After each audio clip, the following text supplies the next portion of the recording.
Kapodra police station હદ વિસ્તારમાં 17 વર્ષના કિશોરની હત્યા કરનાર આરોપી પ્રભુ મદ્રાસીને ઘટના સ્થળે લઈ જઈને રિકન્સ્ટ્રક્શન કરવામાં આવ્યું। લોકોમાં રહેલા રોષને લઈને પોલીસ બંદોબસ્ત સાથે આરોપીને ઘટના સ્થળે લઈ જવાયો હતો।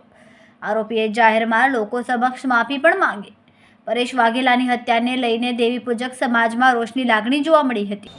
અત્યારે જે આરોપીએ જે 17 વર્ષના નાના બાળકની હત્યા કરી છે એ અનુસંધાને કઈ રીતના બનાવ બનેલો, આરોપીએ કઈ રીતના મારેલો એ બાબતેનું રિકન્સ્ટ્રક્શન પંચનામું કરવામાં આવેલ।